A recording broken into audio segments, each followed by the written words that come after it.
అదే RTV app వార్తల్ని క్షణాల్లో చదివే అవకాశం ఉంటుంది. ఒక న్యూస్ పేపర్, ఒక టెలివిజన్ ఛానల్ మీ చేతుల్లో ఎప్పుడూ ఉంటాయి. Welcome to RTV.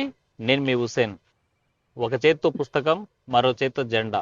విద్యార్థి సమస్యలే అజెండాగా ఆల్పంచుకొని విద్యారంగ సమస్యలే పరిష్కార ధ్యేయంగా పోరాటం చేస్తూ మరోవైపు విద్యార్థులకి రాజకీయాలు అవసరం అని చెప్పి బీజేవైఎం వైపు అడుగులేసి ఇవాళ రాయలసీమ ప్రాంతం నుంచి మొట్టమొదటిసారిగా బీజేవైఎం రాష్ట్ర అధ్యక్షుడిగా ఎన్నికైనటువంటి సునీల్ రెడ్డి మనతున్నారు. సార్ నమస్తే. నమస్తే. విద్యార్థి ఉద్యమం నుంచి ఇటు బీజేవైఎంలో రావడం కారణాలు ఏంటి? విద్యార్థి ఉద్యమాల నుంచి అనేక సంవత్సరాలుగా ఈ ప్రాంతంలో ఉన్నటువంటి అనేక రకాల సమస్యలు మేము పరిష్కరించిన తర్వాత ఆ తర్వాత పని చేస్తున్నప్పుడు అనేక రకాల సమస్యలను ఒడిదుడుకులు వేసుకొని దాని తర్వాత అనేక రకాల విజయాలను మేము దాన్ని ఫలితాలు ఆస్వాదిస్తున్నప్పుడు రాజకీయాలపైన మనకు రాజకీయాలపైన ఈ ప్రాంతంలో సమస్యలను మనం ఐడెంటిఫై చేసి ప్రజల మధ్యలో ఉండాలి, యువకుల మధ్యలో ఉండాలి, నిరుద్యోగుల మధ్యలో ఉండాలి, ప్రజా సమస్యలే ధ్యేయంగా ముందుకెళ్లాలనే ఉద్దేశంతో రాజకీయాల్లోకి రావడం జరిగింది. అంటే ఈ విద్యార్థి ఉద్యమాలకు ఎలా అట్రాక్ట్ అయ్యారు? అసలు మీ ప్రాంతం ఏది? మీరు ఎక్కడి నుంచి ఈ ఉద్యమం వైపు అడుగులు వేయాల్సింది? మాది ప్యూర్లీగా పశ్చిమ ప్రాంతం, కర్నూలు పశ్చిమ ప్రాంతం, మంత్రాలయం కాన్స్టెన్సీ. రెండోది ఆదోని ప్రాంతంలో నేను విద్యాభ్యాసం చేయడం జరిగింది. విద్యాభ్యాసం చేస్తున్నప్పుడు 2004లో అఖిల భారతీయ విద్యార్థి పరిషత్ ఏబీవీపీ పరిచయం అవడం, ఏబీవీపీ నుంచి అనేక రకాల విద్యారంగ సమస్యల పరిష్కారం కోసం ఏబీవీపీ జెండా పట్టుకొని ఆ యొక్క విద్యారంగ సమస్యల కోసం ఉద్యమించడం జరిగింది. దాంతోపాటు ఆ ఉద్యమిస్తున్నప్పుడు అనేక రకాల వ్యక్తులు, సంస్థ జాతీయ భావాల వైపు నడవాలనే ఒక ఆలోచన, ఆ సంస్థకు అనేక రకాల వందలాది మంది కార్యకర్తలని అటాచ్ చేయడం. సో అనేక రకాల సమస్యలపైన ఉద్యమిస్తున్నప్పుడు ఈ యొక్క జాతీయ భావం ఉన్నటువంటి విద్యార్థి సంస్థ పరిచయం అవ్వడం, విద్యారంగ సమస్యలు పరిష్కరించడంలో దాంతోపాటు ముందుకెళ్ళి ఆ ప్రాంత సమస్యలను కూడా ఐడెంటిఫై చేసి మా ప్రాంతంలో ఉన్నటువంటి నిరుద్యోగ సమస్యలు, విద్యారంగ సమస్యలు, ప్రాంత రైతుల సమస్యలు, తాగునీరు సాగునీరు సంబంధించిన ప్రాజెక్టుల విషయంలో ఇలా అన్ని రకాల విషయాలు మాట్లాడుతున్నప్పుడు విద్యారంగ సమస్యలు అయిపోయిన తర్వాత, విద్యార్థి ఉద్యమాలు అయిపోయిన తర్వాత ప్రజా సమస్యలు కనబడింది. ఏబీవీపీ అంటే విద్యారంగ సమస్యల కోసం పరిష్కారం చేస్తుంది అన్నారు. అంటే దేనికి అటాక్ట్? విద్యారంగ సమస్యలకు అటాక్ట్ అయ్యారా, మతానికి అటాక్ట్ అయ్యారా? ఏబీవీపీలో పనిచేస్తున్నప్పుడు కేవలం విద్యారంగ సమస్యల కోసం మాత్రమే పనిచేయడం జరుగుతుంది. ఏబీవీపీలో పనిచేస్తున్నప్పుడు బీజేపీకి సంబంధించిన జెండా పట్టుకోవడం, బీజేపీ కార్యక్రమాలు పాల్గొనడం, ఇలాంటి కార్యక్రమాలు ఏబీవీపీ కార్యకర్తలు ఏ రోజు చేయరు, పాల్గొనరు. ఇట్స్ ప్యూర్లీ ఏబీవీపీ అంటే అఖిల భారతీయ విద్యార్థి పరిషత్ కేవలం విద్యార్థుల కోసం మాత్రమే పనిచేస్తుంది. ఏబీవీపీలో పనిచేసిన తర్వాత అక్కడ పనిచేసినటువంటి విద్యార్థి నాయకులకు ఎవరైనా రాజకీయాల్లో కావాలి, రాజకీయాల్లో మేము పనిచేయాలి, రాజకీయాల్లో మేము వెళ్ళి ఒక ప్యాషన్ ఏదైతే ఉందో రాజకీయాల్లో దాన్ని ఎంచుకోవాలనుకున్నప్పుడు ఏబీపీలో పనిచేసిన విద్యార్థి నాయకులు బీజేపీని ఎంచుకుంటారు. బీజేపీకి సంబంధించిన అనుబంధ సమయం కదా ఇది, మతపరమైనటువంటి సంఘం అనేటువంటి ఒక. మేము బీజేపీకి అనుబంధ సంఘం మేము కాదు, మేము ఆర్ఎస్ఎస్ వింగ్ లో పనిచేస్తాం. ఏబీవీపీ అయినా, బీజేపీ అయినా, విశ్వ హింద్ పరిషత్ అయినా, బజరంగ్ దళ్ అయినా, ఆపస్ అయినా, ఇలాగ అనేక రకాల శాఖలు ఆర్ఎస్ఎస్లో మేము ఒక యాక్టివ్, ఆర్ఎస్ఎస్లో మేము ఒక అంతర్భాగం. సో కాబట్టి మేము ఏదైనా మాకు గైడెన్స్ చేసేది ఆర్ఎస్ఎస్. ఏబీవీపీకి బీజేపీ చేయదు, బీజేపీకి ఏబీవీపీ చేయదు. ఏబీవీపీలో పనిచేస్తున్నప్పుడు కేవలం విద్యారంగ సమస్యల కోసం పనిచేస్తాం, బీజేపీలో పనిచేస్తున్నప్పుడు అన్ని రంగాల కోసం పనిచేస్తుంది. కానీ ఏబీవీపీ కేవలం విద్యార్థుల కోసం మాత్రం పనిచేస్తుంది. అంటే మీరు విద్యార్థి ఉద్యమంలో చేసేటువంటి క్రమంలో నేను చేసినటువంటి ఈ మూమెంట్ వల్ల ఈ సక్సెస్ వచ్చింది అని చెప్పడానికి ఏదైనా ఉన్నాయి? 2007లో Adoni arts and science degree college చదువుతున్నప్పుడు ఆదోని లాంటి ప్రాంతంలో డిగ్రీ కళాశాల నీడ్ ఉన్నది. ఎందుకంటే చుట్టుముట్టు కొన్ని వందలాది మంది, వేలాది మంది విద్యార్థులు, ఈరోజు ఎంగనూరు కావచ్చు, ఆలూరు కావచ్చు, పత్తికొండ కావచ్చు, తర్వాత మంత్రాలయం కాన్ఫరెన్స్లో కావచ్చు, అనేక రకాల వందలాది మంది విద్యార్థులు ఇంటర్మీడియట్ చదివిన తర్వాత డిగ్రీకి వెళ్ళాలంటే Adoni arts and science degree college ఉండేది. కేవలం ఒక డిగ్రీ కాలేజ్ ఆదోనిలో ఉండడం వల్ల అక్కడ వందలాది వేలాది మంది విద్యార్థులకు సీట్లు దొరికేవి కాదు. సీట్లు దొరకకపోవడం వల్ల ప్రైవేట్ కళాశాలకు వెళ్ళే పరిస్థితి. ఆ రోజుల్లో ప్రైవేట్ కాలేజ్ చదవాలంటే కనీసం 5 నుంచి 10,000 అంటే ఈరోజు వేల లక్షల్లో మనం సమానం. అయితే వెంటనే ప్రభుత్వ డిగ్రీ కళాశాల కావాలని మేము డిమాండ్ చేయడం జరిగింది. అనేక సంవత్సరాల నుంచి విద్యార్థి ఉద్యమాలు చేస్తున్నారు, మేము కూడా చేసాం. ఆ టైంలో రాజశేఖర రెడ్డి గారు రాష్ట్ర ముఖ్యమంత్రిగా ఉన్నారు. ఆ రోజు మనకు తెలుసు రాజశేఖర రెడ్డి గారికి ఉన్నటువంటి హవా, లక్షలాది మంది జనాభా, అభిమానులు వీళ్ళంతా. ఆయన ఆదోని పర్యటనకు వచ్చినప్పుడు మేము పెద్ద ఎత్తున 200 మంది విద్యార్థులు మేము అడ్డుకోవడం జరిగింది. అడ్డుకున్న తర్వాత అనేక రకాల మూమెంట్స్ తర్వాత మొన్నటికి మొన్న ఆర్ట్స్ కాలేజ్ ఆదోనిలో ప్రభుత్వ డిగ్రీ కాలేజ్ శాంక్షన్ చేయడం జరిగింది. సో అదొక మూమెంట్ మేము చేసిన తర్వాత, మేము బాగా ఉద్యమాలు చేసిన తర్వాత మేము వెంటనే దాన్ని సాధించామనేటువంటి ఒక ఒక ఒక ఒక ఒక మంచి గుర్తింపు మాకు అది. హాస్పిటల్ ఇంటర్మీడియట్ జూనియర్ కాలేజ్కి సంబంధించిన విషయం 2008 డిఎస్సికి సంబంధించిన ఉద్యమంలో కావచ్చు, అక్కడ ఉన్నటువంటి పోస్టులు ఏవైతే ఉన్నాయో ఎస్జిటికి అవకాశం కల్పించాలనేటువంటి పెద్ద యొక్క ఉద్యమం. ఆంధ్రప్రదేశ్లోనే అతిపెద్ద ఉద్యమం ఏంటంటే కర్నూలులో పెద్ద ఎత్తున వందలాది మంది వేలాది మంది విద్యార్థులు కలెక్టరేట్ ముట్టడించడం, తర్వాత కలెక్టరేట్ యొక్క కలెక్టర్ కార్యాలయాన్ని ముట్టడించడం. అయితే ప్రభుత్వం వెంటనే మమ్మల్ని అరెస్ట్ చేసి జైల్లో పెట్టిన తర్వాత ప్రభుత్వం చేయాల్సిన పని ఏంది? ఆ విద్యార్థులు ఏ డిమాండ్ కోసం వచ్చారో ఆ డిమాండ్ నెరవేర్చిన ఆవశ్యకత ప్రభుత్వం మీద ఉంటుంది. నోటిఫికేషన్ రిలీజ్ చేశారు, విద్యార్థులు పెద్ద ఎత్తున ఉద్యోగాలు సాధించడం జరిగింది. ఆ తర్వాత ఈ రోజు మన కర్నూలు కలెక్టరేట్ చూస్తే కనుక ఈరోజు సీసీ కెమెరాల వలయంలో కర్నూలు కలెక్టరేట్ ఉంటుంది. సీసీ కెమెరాలు ఏర్పాటు చేయడం, తర్వాత అక్కడ ముల్లా కంప ఏదైతే ఉంటుందో ఒక వలయం మాదిరిగా అవి ఉండడం, దాంతోపాటు పోలీస్ కంట్రోల్లో ఈరోజు కర్నూలు కలెక్టరేట్ ఉంటుంది. ఎందుకంటే ఆ రోజు మేము చేసిన ఉద్యమాల వల్లే ఈరోజు కర్నూలు కలెక్టరేట్ అంత భద్రత పెంచడం ఆ రోజు మేము చేసిన ఉద్యమాల వల్ల అని చెప్పుకోవడం మేము గర్వంగా ఫీల్ అవుతున్నటువంటి సంఘటనలు ఇవన్నీ కూడా. చెప్పండి, విద్యార్థి దశ అయిపోయింది, విద్యార్థి ఉద్యమాలు కంప్లీట్ అయిపోయింది. ఆ మధ్య కాలంలో చూసాం మనం రాయలసీమ అభివృద్ధిని, రాయలసీమ అజెండాను, రాయలసీమ ఉద్యమాన్ని పక్కన పడేసి ఈరోజు బీజేవైఎం కండువా వేసుకుని రాష్ట్ర బాధ్యతలు తీసుకోవడంలో మీ అంతర్యమేంటి? రాయలసీమ ప్రాంతం విషయంలో చాలా స్పష్టంగా భారతీయ జనతా పార్టీకి ఒక అవగాహన ఉంది. భారతీయ జనతా పార్టీ 2014 నుంచి కేంద్రంలో అధికారంలోకి వచ్చిన తర్వాత రాయలసీమ ప్రాంతంకి అనేక రకాల వందలాది కోట్ల రూపాయల నిధులు ఇచ్చి ఈ ప్రాంతాన్ని అభివృద్ధి చేయడం జరిగింది. ఈ ప్రాంతంలో అనేక రకాల పెండింగ్ ప్రాజెక్టులు డబ్బులు నిధులు కేటాయించి దాన్ని క్లియరెన్స్ చేయడం జరిగింది. ఈ ప్రాంతంలో హైవేల విషయంలో కావచ్చు, మిగతా విషయాల్లో కావచ్చు 100% భారతీయ జనతా పార్టీ రాయలసీమ డిక్లరేషన్ ఇచ్చింది. ఈ ప్రాంతంలో 2014లో కేంద్ర ప్రభుత్వం అధికారంలోకి వచ్చిన తర్వాత 2018లో మేము రాయలసీమ డిక్లరేషన్ ఇచ్చాం. రాయలసీమ డిక్లరేషన్ ఇచ్చినప్పుడు మాకు ఈ ప్రాంతంలో ఒక ఎమ్మెల్యే కానీ, ఒక ఎంపీ కానీ, జెడ్పీటీసీ ఎంపీటీసీలు కానీ ఏమీ లేవు. అయినా ఈ ప్రాంతం యొక్క అభివృద్ధికి మేము కట్టుబడి ఉండి ఈ ప్రాంతం కోసం రాయలసీమ డిక్లరేషన్ భారతీయ జనతా పార్టీ మాత్రమే ఇచ్చింది, ఏ పార్టీ ఇవ్వలేదు. కాబట్టి రాయలసీమ డిక్లరేషన్ ఇచ్చిన పార్టీలో ఒక రాష్ట్ర అధ్యక్షుడిగా ఉండడం చాలా ఆనందకరమైన విషయం. ఇప్పుడు కూడా గతంలో రాయలసీమ కోసం ఏ విధమైనటువంటి కార్యక్రమాలు చేశామో, రాయలసీమ అభివృద్ధి కోసం మేము ఏమైతే మాట్లాడామో ఖచ్చితంగా ఆ యొక్క సంబంధించినటువంటి అనేక రకాల విషయాలు కావచ్చు మా పార్టీతో చర్చించి ఖచ్చితంగా రాయలసీమ అభివృద్ధి కోసం మేము పాటుపడతాం. డబుల్ ఇంజన్ సర్కార్ రాయలసీమకి ఏం చేసిందంటే డబుల్ ఇంజన్ సర్కార్ రాయలసీమకి ఏం చేసిందంటే 2014 నుంచి ఇప్పటి వరకు ఆంధ్రప్రదేశ్లో 11 కేంద్ర విశ్వవిద్యాలయాలు ఇస్తే దాంట్లో 5 కేంద్ర విశ్వవిద్యాలయాలు రాయలసీమలోనే డబుల్ ఇంజన్ సర్కార్ ద్వారానే ఏర్పాటు చేయడం జరిగింది. అందులో భాగంగానే కర్నూలులో IIIT దాంతోపాటు నేషనల్ హైవేల విషయంలో ఈరోజు ఆంధ్రప్రదేశ్లో ముఖ్యంగా రాయలసీమ విషయంలో జిల్లాల అనుసంధానంతో నేషనల్ కనెక్టివిటీ డబుల్ ఇంజన్ సర్కార్ వల్ల సాధ్యమైంది. రెండోది వెనుకబడిన జిల్లాలైనటువంటి రాయలసీమ జిల్లాలకు కేంద్ర ప్రభుత్వం ప్రత్యేకంగా ప్రతి జిల్లాకు ప్రతి సంవత్సరానికి 50 కోట్ల రూపాయల నిధులు కేటాయించడం జరిగింది. ఇది డబుల్ ఇంజన్ సర్కార్ వల్ల సాధ్యమైంది. వీటితో పాటు గ్రామాల అభివృద్ధి ధ్యేయంగా అంటే నరేంద్ర మోడీ గారు గ్రామాల అభివృద్ధి ధ్యేయంగా గతంలో చూసాం కాంగ్రెస్ ప్రభుత్వం ఉన్నప్పుడు ఈ రాష్ట్రంలో గ్రామాల రోడ్లకు సంబంధించిన విషయాలు కావచ్చు, మౌలిక సదుపాయాల విషయంలో కావచ్చు, గ్రామాల్లో వీధి దీపాలు లేవు, మరుగుదొడ్లు లేవు. ఇవన్నీ కూడా డబుల్ ఇంజన్ సర్కార్ వల్లే సాధ్యమైంది అనేటువంటి విషయాన్ని చాలా స్పష్టంగా చెప్తానండి. కూటమి ప్రభుత్వం అంటే అటు కేంద్రంలో ఉన్న మోడీ అయినా ఇటు ఇక్కడ ఏపీలో ఉన్నటువంటి కూటమి ప్రభుత్వం అన్ని ప్రైవేట్ పరం చేస్తున్నాయి, ప్రైవేట్ వాళ్ళకి అప్పచెప్తున్నారు. పీపీపీ పేరుతో ఈరోజు మెడికల్ కాలేజ్ కూడా అప్పచెప్పేటువంటి పరిస్థితి ఇస్తుంది. ఎటు చూస్తారు పీపీపీ విధానాన్ని అప్పచెప్పడానికి? ఒకటి మీరు అడిగిన దాంట్లో పూర్తిగా పీపీపీ విధానం ఏదైతే ఉందో దాన్ని ప్రైవేట్ అనేటువంటి విషయాన్ని అందరూ మర్చిపోవాలి. ఇందాక మీరు అడిగిన క్వశ్చన్లో కూడా ప్రైవేట్ అనేటువంటి పదం వచ్చింది. పబ్లిక్ ప్రైవేట్ పార్ట్నర్షిప్ ఇది అంటే మేజర్ భాగస్వామ్యం దీంట్లో పబ్లిక్ది ఉంటుందంటే ప్రభుత్వంది ఉంటుంది. సో మేము పూర్తిగా PPP విధానాన్ని మేము దాన్ని ఆహ్వానిస్తున్నాం. మా మంత్రి మా ఆరోగ్య శాఖ మంత్రి గారు, మా రాష్ట్ర మంత్రి గారు దాన్ని విధానం అమలు చేశారు. ఈ విధానం అమలు చేశారంటే దాంట్లో మంత్రివర్గం కూర్చొని మంత్రివర్గం నిర్ణయం మేరకే దీన్ని అమలు చేశారు. సో దీన్ని గత ప్రభుత్వం వైసీపీ ప్రభుత్వం ఏంటంటే కేంద్ర ప్రభుత్వం ఇచ్చినటువంటి బడ్జెట్ అంటే 8,000 కోట్ల పైగా కేంద్ర ప్రభుత్వం ఈ రాష్ట్రానికి 17 మెడికల్ కాలేజ్ ఆంధ్రప్రదేశ్లో బడ్జెట్ కేటాయించింది.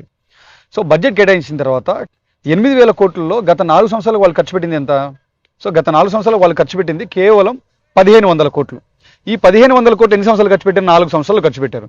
కానీ ఇక్కడ కూటమి ప్రభుత్వం వచ్చిన తర్వాత ఈ ప్రభుత్వం ముఖ్యంగా మా మంత్రి సత్యకుమార్ గారు మెడికల్ కాలేజీలపైన చిత్తశుద్ధి ఉంది కాబట్టి ఆంధ్రప్రదేశ్ రాష్ట్ర ప్రజలు వెంటనే మెడికల్ కాలేజ్ విద్యార్థులపైన ప్రేమ ఉంది కాబట్టి ప్రభుత్వం వచ్చినటువంటి 1.5 సంవత్సరంలో 800 కోట్లు ఖర్చు పెట్టారు. అంటే వాళ్ళ ప్రభుత్వంలో 4 సంవత్సరాలు కలిపి 1,500 కోట్లు ఖర్చు పెడితే మేము వచ్చిన తర్వాత 1.5 సంవత్సరాలు 800 కోట్లు ఖర్చు పెట్టాం. ఆ 1,500 కోట్లలో కూడా ఒక్క పులివెందుల మెడికల్ కాలేజీగా 400 కోట్లు ఖర్చు పెట్టారు జగన్మోహన్ రెడ్డి గారు. కాబట్టి త్రిపుల్ పి విధానం ఏదైతుంది ఇది పూర్తిగా ప్రైవేట్ పరం కాదు. వైసీపీ పార్టీ ప్రజల్లో ఒక భయభ్రాంతులకు గురి చేసే విధంగా, మా కూటమి ప్రభుత్వం పైన ఏదో ఒక ముద్ర వేసే విధంగా ప్రైవేట్ వ్యక్తులకు అప్పచెప్తున్నారనేటువంటి ఒక నినాదాన్ని తీసుకొచ్చారు. ప్రైవేటు భాగస్వామ్యం తీసుకున్న తర్వాత పేదలకు ఉచితంగా మెడికల్ విద్య కానీ లేకపోతే మెడికల్ వైద్యం కానీ అందదు అనేటువంటిది ప్రధానంగా ఒక వైసీపీ కాదు, అన్ని కమ్యూనిస్ట్ పార్టీలు కూడా వ్యతిరేకిస్తున్నాయి, దాన్ని విమర్శిస్తున్నాయి. కమ్యూనిస్టు పార్టీలు వ్యతిరేకిస్తున్నాయంటే అక్కడ అభివృద్ధి చెందిన అర్థం చేసుకోవాలి మనం. ఎక్కడైతే కమ్యూనిస్టు పార్టీలు వ్యతిరేకిస్తున్నారో అక్కడ అభివృద్ధి ఉంటుంది ఒక నినాదం. బయట మేము కూడా చెప్తున్నాం, బయట మాట్లాడుతున్నటువంటి విధానం ఇది. వైసీపీ అంటారా ఏదో ఒకటి ముద్ర జల్లాలి కాబట్టి మేము వెళ్తున్నాం. నేనేమంటున్నానంటే 8,000 కోట్ల పైగా ఈ ప్రభుత్వం, గత ప్రభుత్వం మీకు బడ్జెట్ ఇచ్చినప్పుడు మీరు ఎందుకు పూర్తి చేయలేకపోయారు మెడికల్ కాలేజీలు? మీరు పూర్తి చేయడం కాకుండా ఆ ఒక మెడికల్ కాలేజీలో 100 సీట్లు ఉంటే దాంట్లో 50% సీట్లను కన్వీనర్ కోటా కింద పెట్టి 50% సీట్లను 35% మేనేజ్మెంట్ కోటా, 10% ఎన్ఆర్ఐ కోటా పెట్టింది ఎవరు? గత ప్రభుత్వం జగన్మోహన్ రెడ్డి. ఇది మేము పెట్టలే, ఈ ప్రభుత్వం పెట్టలే, మా మంత్రి సత్యకుమార్ గారు పెట్టలే. గత ప్రభుత్వంలో ఉంటే జగన్మోహన్ రెడ్డి గారే 100 సీట్లు ఉంటే 50 సీట్లను కన్వీనర్ కోట, మిగిలిన 50 సీట్లతో 35% సీట్లను మేనేజ్మెంట్ కోట, 10% సీట్లను ఎన్ఆర్ఐ కోట పెట్టింది గత ప్రభుత్వం జగన్మోహన్ రెడ్డి గారు. మేము పెట్టలే.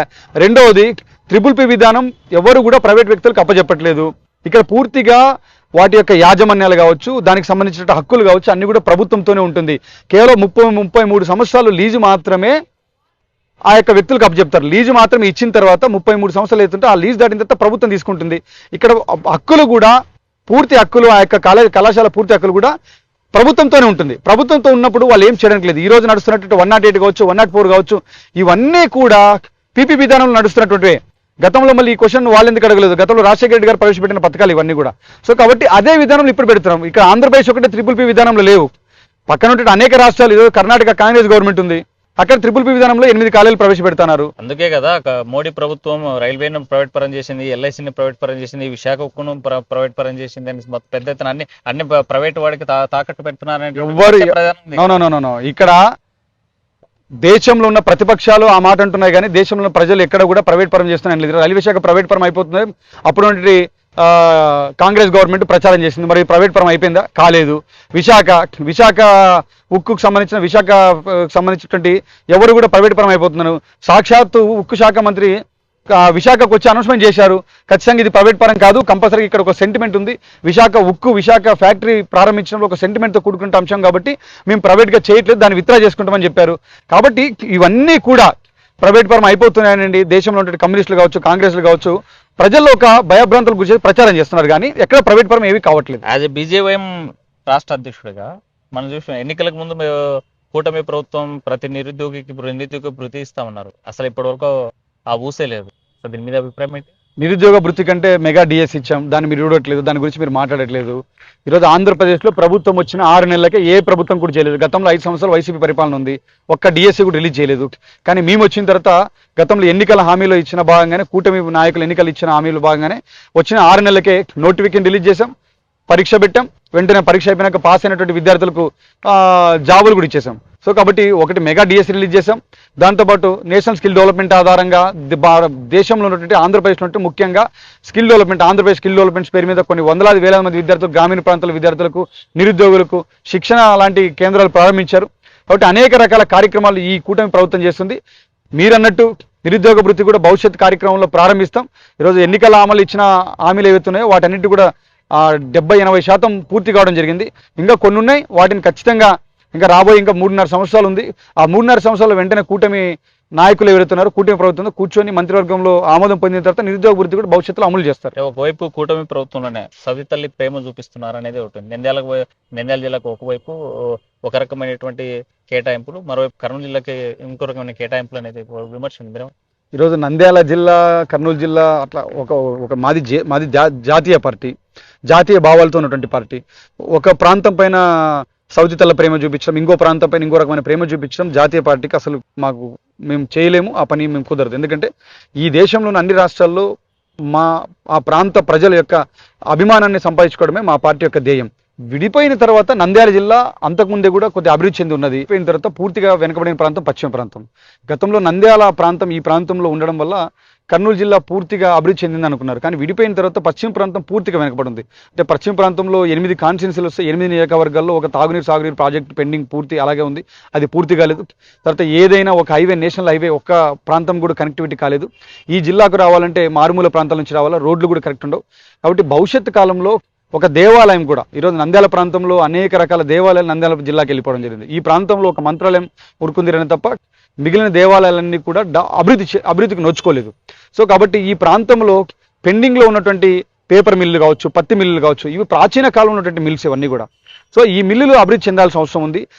తర్వాత రోడ్ల విషయంలో కూడా కనెక్టివిటీ పెంచి రోడ్లు విస్తీర్ణం పెరగాల్సి ఉంది. వీటన్నిటి విషయంలో తాగునీరు సాగునీరు వేదావచ్చు కావచ్చు, గుండ్రావలే కావచ్చు, ఈ ప్రాజెక్టులన్నీ పెండింగ్ ఉన్నాయి. భవిష్యత్తు కాలంలో 100% భారతీయ జనతా పార్టీ ముఖ్యంగా కర్నూలు పశ్చిమ ప్రాంతం పైన ఒక స్పష్టమైనటువంటి అభివృద్ధి చేయాలనేటువంటి ఒక అవగాహన ఉంది. ఖచ్చితంగా వాటి మీద మేము మాట్లాడతాం. భవిష్యత్తు కాలంలో 8 నియోజకవర్గాలపైన ఒక సమగ్రమైన విచారణ చేసి భవిష్యత్తు కాలంలో పెద్ద ఎత్తున ఈ పెండింగ్ ప్రాజెక్టులకు కావచ్చు, రోడ్ల విస్తీర్ణకు కావచ్చు, గ్రామాల్లో డెవలప్మెంట్కి కావచ్చు, ఇలాగ అన్ని రకాల ప్రాచీన కాలంలో ఉన్నటువంటి ఆలయాలకు కావచ్చు, పేపర్ మిల్లులు, పత్తి మిల్లులు, వీటన్నిటికి కూడా నిధులు కేటాయించి ఎలా అభివృద్ధి చేయాలనేది భారతీయ జనతా పార్టీ ఖచ్చితంగా స్పష్టమైనటువంటి ఒక అవగాహనతో ముందుకెళ్తుందని తెలియజేస్తున్నాం. బీజేవైఎంగా మీరు బాధ్యతలు తీసుకున్న తర్వాత మీ ముందున్న లక్ష్యం ఏంటి? భారతీయ జనతా యువమోర్చా రాష్ట్ర అధ్యక్షుడిగా నేను కర్నూలు జిల్లా నుంచి మొట్టమొదటిసారిగా ఈ యొక్క బాధ్యతను తీసుకోవడం జరిగింది. భారతీయ జనతా పార్టీ చరిత్రలో ఇంత పెద్ద బాధ్యత ఈ జిల్లాకు రావడం మొట్టమొదటిసారిగా. అయితే ఖచ్చితంగా ఈ జిల్లాలో ఉన్నటువంటి భారతీయ జనతా పార్టీ సీనియర్ నాయకులు ఎవరుతున్నారో వాళ్ళ యొక్క నడవడికలో ఖచ్చితంగా ఈ జిల్లాలో ఉన్నటువంటి పార్టీని ఎలా చేయాలి, దాంతోపాటు భారతీయ జనతా యువమోర్చాలోకి ఆంధ్రప్రదేశ్లో మా రాష్ట్ర అధ్యక్షుడు మాధవ్ గారి నాయకత్వంలో ఆంధ్రప్రదేశ్లో నుండి చాలా మంది యువకులు ఈరోజు చూస్తున్నాం. నరేంద్ర మోడీ గారి యొక్క నాయకత్వంలో దేశం ఎలా అభివృద్ధి చెందుతుందో ఈరోజు విద్యార్థులు కావచ్చు, నిరుద్యోగులు కావచ్చు, చదువుకున్న వాళ్ళు, చదువు లేని వాళ్ళు, పెద్ద ఎత్తున యువకులు ఈ భారతీయ జనతా పార్టీలోకి రావాలనేటువంటి ఒక ఆశ అలాగే ఉండిపోతుంది. దాన్ని వెంటనే మేము ఆంధ్రప్రదేశ్లో ప్రతి జిల్లాకు, ప్రతి మారుమూల గ్రామానికి వెళ్ళి భారతీయ జనతా పార్టీ యొక్క జెండాను ఒక చేత పట్టుకొని, కూటమి జెండాను ఒక చేత పట్టుకొని భారతీయ జనతా పార్టీ నరేంద్ర మోడీ గారి నాయకత్వంలో ఆంధ్రప్రదేశ్కు అనేక రకాల పథకాల ద్వారా ఎన్ని కోట్ల రూపాయలని ఈ ఆంధ్రప్రదేశ్కి ఇచ్చాము. ఫైనల్ గా ఈ రాష్ట్ర యువతకి మీరేం చెప్పదలుచుకున్నారు? గత ప్రభుత్వం చేసేటువంటి ఈ యొక్క గంజాయి విషయంలో ఏదో గత ప్రభుత్వం గల్లీలో కూడా గంజాయి అమ్మేటువంటి దౌర్భాగ్య స్థితి రాష్ట్రంలో ఉంది. కానీ మేము ఈ రాష్ట్రం నుండి యువతకి ఏం చెప్తున్నామంటే గంజాయి నుంచి బయటికి ఈ మత్తులో ఉన్నటువంటి యువకులారా మేల్కోవాల్సిన అవసరం ఉంది. భవిష్యత్తు పైన మీ యొక్క ఆంధ్రప్రదేశ్ రాష్ట్ర అభివృద్ధి పైన దృష్టి సారించాల్సిన అవసరం ఉంది. ఆంధ్రప్రదేశ్లో యువతకు నేను తెలియజేస్తాను. ఇది ఇవాల్టి స్పెషల్ గా మనం ఒకటే చెప్తున్నారు బీజేవైఎం రాష్ట్ర నాయకులు. ఈ రాష్ట్రం గంజాయి మత్తులోనూ ఇక్కడ ఉన్నటువంటి యువత అలవాటు పడిపోయింది. దేశ భవిష్యత్తు పట్టించుకునే పరిస్థితి లేదు. వాళ్ళని చైతన్యవంతం చేస్తాం. రాష్ట్ర భవిష్యత్తు కోసం యువతను రాజకీయాల్లోకి తీసుకొస్తాం. వాళ్ళని అభివృద్ధి బాటను నడిపిస్తామని బీజేవైఎం రాష్ట్ర అధ్యక్షుడు సునీల్ రెడ్డి చెప్పేటువంటి. Thank you sir. Thank you అండి. Thank you. మరిన్ని వీడియోస్ కోసం ఛానల్ ని సబ్స్క్రైబ్ చేయండి. లేటెస్ట్ అప్డేట్స్ కోసం వాట్సాప్ ఛానల్ ని ఫాలో చేయండి. అండ్ లింక్ డిస్క్రిప్షన్ లో ఉంది.